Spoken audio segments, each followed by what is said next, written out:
El Observatorio Judicial Dominicano, una iniciativa de la Fundación Global Democracia y Desarrollo, comprometida con elevar la calidad del debate socio-jurídico a nivel nacional, orientado a los temas de índole judicial, se complace en recibir al director de la Unidad de Análisis de la Criminalidad del Ministerio Público, licenciado Wilson Camacho, con quien estaremos conversando acerca de la importancia del análisis de la criminalidad en el diseño y ejecución de la política criminal del Estado.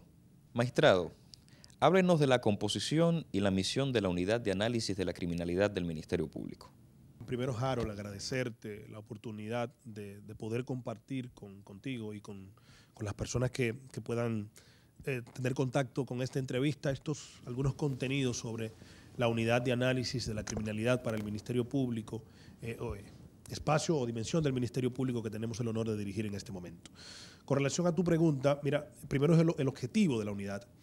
El objetivo de la unidad es acompañar tanto al Procurador General de la República, al Director General de Persecución y al propio Consejo Superior del Ministerio Público en la realización, en la formulación de las políticas de persecución que conforme a la Constitución de la República tiene que elaborar el Ministerio Público. Nuestra unidad tiene la obligación de estar al lado de ellos en ese acompañamiento, que por demás es una obligación novedosa para el Ministerio Público, toda vez que antes de la Constitución del año 2010, la responsabilidad de la formulación e implementación de la política de Estado contra la criminalidad era una responsabilidad del Poder Ejecutivo y que la Constitución de 2010 entonces coloca sobre los hombros del Ministerio Público y es este elemento, entre otros elementos, una de las razones por las que el Ministerio Público se vio obligado a reorganizarse y a tener entonces dentro de su seno una unidad de análisis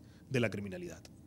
En cuanto a la composición de la misma, lo que hemos previsto es que la unidad tenga al menos un director de la misma, un coordinador de la unidad de análisis y en principio por lo menos 4 analistas. Nosotros esperamos que en el transcurso del tiempo, además en la medida de que esta unidad vaya rindiendo sus frutos, entonces el cuerpo que la componga pueda irse ampliando, aunque nuestro interés, debo aclarar, no es una ampliación numérica. O sea, lo más importante para estas unidades no es ir creciendo cuantitativamente, sino que predomine el componente cualitativo en el crecimiento de las personas que vayan a integrar esta unidad de análisis de la criminalidad para el Ministerio Público. ¿Cuáles son las necesidades institucionales que justificaron en su momento la creación de dicha unidad? Bueno, las necesidades institucionales que justifican la creación de esta unidad vienen inicialmente marcadas, como decía anteriormente, por la propia responsabilidad que coloca sobre el Ministerio Público la Constitución de la República del año 2010, cuando indica que este es el responsable de la formulación e implementación de la política de Estado contra la criminalidad. Uno de los elementos más importantes para definir políticas es contar con información, pero contar con datos. Por esos datos es necesario analizarlo para que sobre la base de una realidad estudiada entonces se puedan definir políticas que puedan ser aplicables y que además puedan cumplir con el objetivo que tiene el Ministerio Público, que es de perseguir cualquier manifestación de crimen o delito en República Dominicana y por vía de consecuencia contribuir a la reducción de la impunidad. Estas necesidades, además de que el Ministerio Público ha contado con dimensiones dentro de él que han recopilado datos, pero no contaba con una dimensión que analizara esos datos que son recopilados y que lo convirtiera en información útil para apoyar la toma de decisión del Ministerio Público. Apreciando lo novedoso de esta iniciativa, es de suponer que otros organismos fungían como analistas de la criminalidad dentro del Ministerio Público. ¿Se puede identificar cuáles son estos organismos?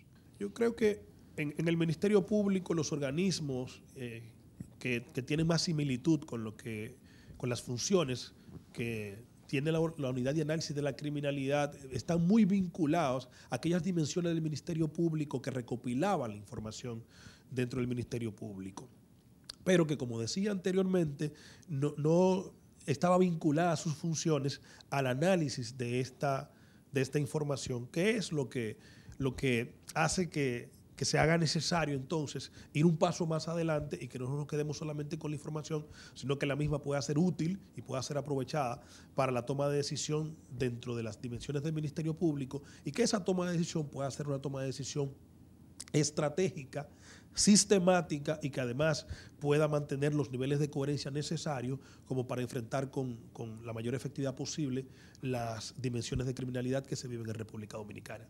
En cuanto a los orígenes de esta intención, magistrado Camacho, ¿se trata de la réplica de un modelo constatable en la región o se trata más bien de que organismos internacionales pensaron establecer estos modelos o lo están expandiendo para el combate de la criminalidad en distintos países de Latinoamérica? Mira, Harold, hay algunas particularidades que debemos compartir dentro de las unidades de análisis de la criminalidad que existen en la región. La mayoría de las unidades de análisis, o históricamente, las unidades de análisis han surgido dentro del ámbito policial. O sea, han sido las policías las que han tenido inicialmente la creación de unidades de análisis. Yo diría que el germen de esto es la propia creación en Estados Unidos del FBI o del Scotland Yard en el caso de los ingleses. Ha sido recientemente, y a mi modo de ver, como una consecuencia del proceso de reforma procesal penal que se ha vivido en toda la región, en toda América Latina, incluso el código tipo para Iberoamérica, que es un espacio más amplio, que ha traído esta dinámica de que las unidades de análisis se expandan y ya no estén solamente dentro de las policías nacionales, sino además dentro del Ministerio Público. En el caso del Ministerio Público, los ejemplos no abundan todavía. Bueno, podría citar que tienes unidades de análisis dentro del Ministerio Público Chile, tiene El Salvador, si mal no recuerdo, tiene Colombia, también una unidad de análisis, y se une República Dominicana a esta tendencia de que los ministerios públicos tengan unidades de análisis. Lo que ha sucedido es que, como todos sabemos, las obligaciones, las responsabilidades a los fiscales, a los miembros de los ministerios públicos se han incrementado como consecuencia del proceso de reforma. Y ese incremento de las responsabilidades, esa división de funciones que obliga a que el fiscal ahora sea el que tenga que formular las políticas de persecución, es la que obliga entonces a que se reorganice para responder a estas necesidades y traiga estos ámbitos concebidos en otras dimensiones dentro de los ministerios públicos. Yo creo, de verdad, y creo que quizás no soy muy objetivo, puesto que estoy dentro de una unidad de análisis, que es una gran idea, es una buena idea que los ministerios públicos se hayan movido a crear unidades de análisis, puesto que esto le va a permitir que la toma de decisión y esa formulación de política esté lo más apegada a la realidad posible y que puedan ser instrumento de intervención de los fenómenos de criminalidad y no instrumento de meras buenas intenciones. O sea, esa cercanía entre lo que quiere hacer el Ministerio Público y lo que está sucediendo en la realidad, en el medio de eso deben estar las unidades de análisis como punto de contacto que permita gestionar de manera correcta las manifestaciones de la criminalidad. Aparentemente, en el ámbito de la criminología y de la justicia penal, prima el método cuantitativo sobre el método cualitativo. ¿Será el método cuantitativo el principal punto de soporte de la unidad de análisis de la criminalidad? El tema del método es un tema que nos ha tocado muy de cerca, toda vez que yo creo mucho en que la medida que defines correctamente es un método, tendrá mucho más posibilidad de éxito. En lo que refiere a la unidad de análisis, nosotros mantendremos una postura ecléctica, o sea, estaremos utilizando tanto el método cuantitativo como el método cualitativo. Pero históricamente, y eso lo refería anteriormente, el Ministerio Público ha contado con recolección de datos, o sea, ha podido saber en qué dimensión existen algunas o la mayoría de las manifestaciones de la criminalidad. Por ende, hemos vivido históricamente dentro de la geografía del método cuantitativo. Yo creo que es el momento entonces de que la unidad de análisis de la criminalidad, sin abandonar el método cuantitativo, empuje un poco más hacia el método cualitativo. Sobre todo porque el método cualitativo es el que le va a permitir al Ministerio Público conocer, poder describir los fenómenos criminales, conocerlo en detalle, en cómo se manifiestan en la realidad y por vía de consecuencia, ese conocimiento al detalle de las manifestaciones criminales es la que le va a permitir una mejor intervención de los mismos. O sea, estaremos manejándonos de forma ecléctica dentro del método cuantitativo y el método cualitativo, pero estaremos poniendo un input en el método cualitativo en la definición de las políticas de Estado contra la criminalidad. ¿Cuál es la prioridad para el desarrollo de un sistema adecuado de indicadores para el análisis de la criminalidad en la República Dominicana? Definitivamente, esa es otra de las grandes preocupaciones que tenemos en el proceso de instalación de esta unidad de análisis de la criminalidad, es definir un sistema de indicadores que sea lo suficientemente abarcador y que sea lo suficientemente útil como para que en la medida de que se vayan diseñando políticas de Estado contra la criminalidad pueda dársele seguimiento, puedan ser monitoreadas y por vía de consecuencia pueda medirse su éxito. Históricamente siempre ha habido política de Estado contra la criminalidad. Uno suele escuchar que no hemos tenido una política de Estado contra la criminalidad. Bueno, si una política es un conjunto de acciones, siempre ha habido un conjunto de acciones que están vinculadas a gestionar la criminalidad. Lo que tendríamos que preguntarnos es si ese conjunto de acciones ha sido coherente, si ese conjunto de acciones ha sido diseñado observando de manera constante y sistemática la criminalidad, que es lo que pretende hacer la unidad de análisis, y para medir la efectividad de esa política definida en base al estudio de la realidad, evidentemente es necesario establecer un correcto sistema de indicadores. Hablando del crimen organizado, se tiende a creer que un alto nivel de reactividad del Estado produce entonces o incide en la disminución de este flagelo. ¿Qué piensa el magistrado Camacho al respecto? Bueno, yo creo que nosotros hemos estado persiguiendo al crimen organizado de hoy con métodos de ayer. Y eso es algo que tomo algo que ha compartido incluso con la sociedad dominicana la fiscal del Distrito Nacional, Jenny Berenice, que yo comparto. El Estado está en la obligación de dejar esa posición reactiva frente al crimen organizado y asumir una posición proactiva. La definición de una política de Estado contra la criminalidad deberá contar con al menos dos grandes dimensiones. Y una de esas dimensiones es la dimensión preventiva. Y no se puede hacer correctamente prevención desde una posición reactiva. Tendrá que asumir el Estado una posición proactiva para articular un conjunto de acciones que puedan prevenir la presencia de cualquier manifestación delictiva, en este caso del crimen organizado.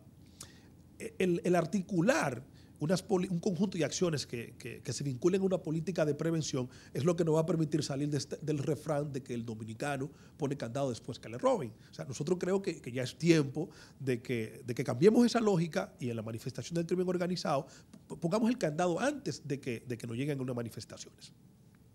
La diversidad de las manifestaciones del crimen organizado no nos llegan todas a República Dominicana en la misma dimensión como sucede con todos los países de la región. Hay unos países en los que la trata de personas o el tráfico de droga tiene mucha más presencia, y en otros países, por ejemplo, el tráfico de pinturas antiguas o el tráfico de especies exóticas tiene mucha más presencia. Entonces, yo creo que nosotros debemos poder ir analizando las realidades que viven otras sociedades y en base a esa realidad de ver la probabilidad que existe de que alguna de esas manifestaciones se puedan presentar en República Dominicana y ver cómo articulamos acciones para que no lleguen. Y las que están presentes, ver cómo articulamos acciones para disminuir su presencia.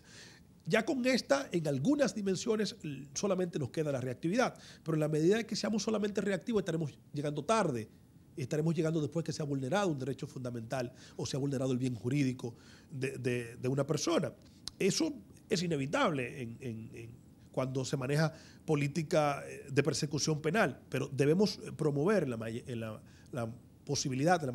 posibilidad que tengamos de los esfuerzos que pueda articular el Estado, poder que ese componente preventivo de la política de persecución active la proactividad del Ministerio Público, pero además que en el tema de las políticas de persecución también el Ministerio Público salga de los roles reactivos en el que ocasionalmente se puede encontrar y pase a un rol proactivo, pero no solamente el Ministerio Público, porque no es la única dimensión dentro del aparato persecutor del Estado, sino también la Policía Nacional y todas las agencias que realizan labores de investigación. Es necesario, primero, que nos podamos poner de acuerdo alrededor de una política de Estado contra la criminalidad, y segundo, que podamos asumir un rol proactivo para hacer efectiva la ejecución de esa política.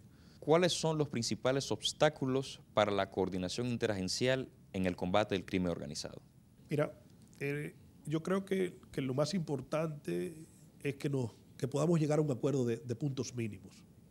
En el Ministerio Público hace un tiempo estuvimos articulando algunas acciones que nos permitieran poner sobre la mesa cuáles son los 2, 3, 4, 5, 6 puntos en los que nos podemos poner de acuerdo entre agencias. En la medida que nos podemos poner de acuerdo, va a ampliar la capacidad de respuesta del Estado y por vía de consecuencia va a disminuir los espacios con lo que puede ocupar la criminalidad, ya sea esta criminalidad común o criminalidad organizada. Pero sobre todo, en lo que refiere a la criminalidad organizada, o sea, se llama criminalidad organizada porque se organiza para cometer crimen. O sea, se articulan, se ponen de acuerdo.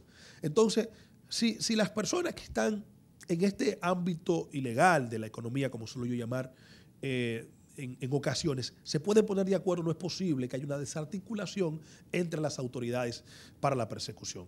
La desarticulación en las autoridades va a beneficiar al crimen organizado. Entonces, es necesario que podamos constituirnos en red interna para enfrentar de manera efectiva el crimen organizado.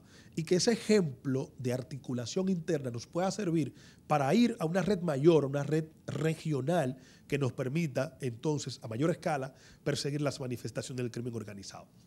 El crimen organizado que está presente en República Dominicana no es todo de facturación dominicana, o sea, nos llega aquí y nos llega aquí de alguna parte. Por eso es que hago referencia a la necesidad de llegar a articulaciones internas que nos permitan además conseguir articulaciones externas que permita concebir una red lo más amplia posible para que las manifestaciones del crimen organizado puedan ser prevenidas incluso fuera de nuestra frontera en coordinación con los ministerios públicos, con las policías de los países hermanos que además de nosotros también son víctimas del flagelo de la manifestación del crimen organizado. Cuando se conocen los resultados de las acciones que se desencadenan en contra del crimen organizado, se tiene la impresión de que solamente se afecta a la parte visible. Por ejemplo, un cartel.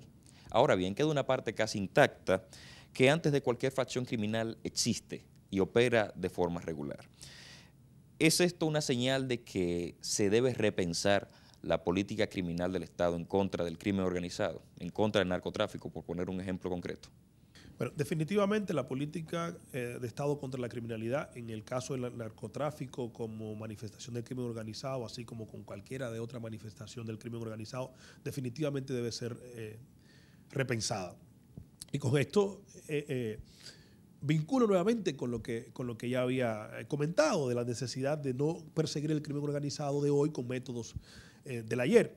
Bueno, ese hecho al que hace referencia de que se persiga el crimen organizado y que no parezca que se está llegando hasta la estructura completa es una manifestación de la persecución caso a caso.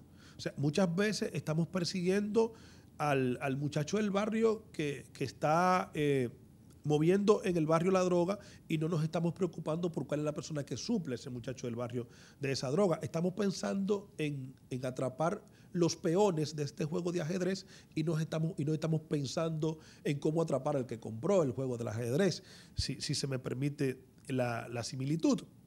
Eso obliga, por vía de consecuencia, a que la persecución abandone la lógica del caso a caso y vaya a una estructura de mercado. O sea, tenemos que diseñar política de Estado contra la criminalidad para desmontar estructuras de mercado. Estos peones son fácilmente sustituibles. O sea, podemos atrapar 10 hoy y mañana, sobre todo en países con ciertos niveles de pobreza y donde la exclusión social está presente y es aprovechada por el crimen organizado, van a ser fácilmente sustituibles. En la medida que nosotros podamos cambiar esta lógica y desmontar estructuras de mercado, entonces vamos a ser mucho más efectivos en la persecución. No solamente en el tema del narcotráfico, también en el tema de trata de personas, en el tema de tráfico de armas, en el tráfico de órganos, en el robo de vehículos, en el robo de metales. O sea, son estructuras de mercado que operan desde la persona que los ubica, la persona que luego va y lo recoge, el que se lo vende a una persona que tiene un almacén para guardarlo y que lo lleva luego a alguien que lo va a exportar. O sea, es una estructura de mercado, igual con el caso de la droga, desde el que la produce, el que la transporta, el que la trafica, el que patrocina. Estos negocios son estructuras de mercado que tenemos que perseguir como tal si es que queremos verdaderamente ser efectivos en la persecución de estas manifestaciones delictivas. Los medios de comunicación tienden a difundir un mensaje de que deben aumentarse las penas como señal o medio para reducir los índices de criminalidad. Sin embargo, otras corrientes pueden apuntar a la prevención situacional en oposición a lo que debe ser el aumento de las penas o el endurecimiento de los parámetros regulares del procedimiento. Para el magistrado Wilson Camacho, ¿debe ser prevención situacional o endurecimiento de las penas? Yo creo que el endurecimiento de las penas no ha resuelto el problema históricamente. Beccaria decía que el delincuente le teme más a la efectividad del sistema que al endurecimiento de las penas. Por vía de consecuencia, lo que yo creo es en mejorar la capacidad de respuesta del Estado. Y esa capacidad de respuesta del Estado debe vincular el ámbito al que hacía referencia, el ámbito preventivo, y debe vincular el ámbito de la persecución. Lo que hace el individuo por lo general es un juicio de probabilidad. O sea, entiende que puede cometer el delito, pero luego que lo cometa tiene que aparecer alguien que lo atrape.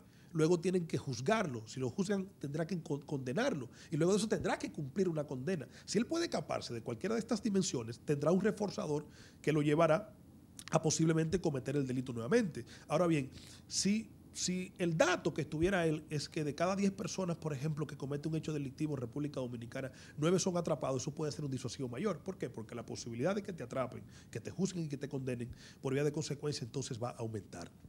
Yo creo que la solución está en hacer cada vez más efectivo el sistema de justicia dominicano. Eso de seguro nos dará a nosotros un país con una mejor seguridad ciudadana, por vía de consecuencia con una mayor posibilidad de desarrollo para nuestros conciudadanos, y aportaremos en mayor medida al establecimiento de un verdadero Estado de Derecho en República Dominicana y al fortalecimiento de la burocracia. Lo podríamos convertir en un eslogan. No pensemos más en el fortalecimiento de las penas. Vamos a fortalecer nuestro sistema de justicia. Muchas gracias al magistrado Wilson Camacho por habernos acompañado en esta ocasión, conversando acerca de la importancia del análisis de la criminalidad en el diseño y ejecución de la política criminal del Estado. Será hasta una próxima entrega de las entrevistas del Observatorio Judicial Dominicano.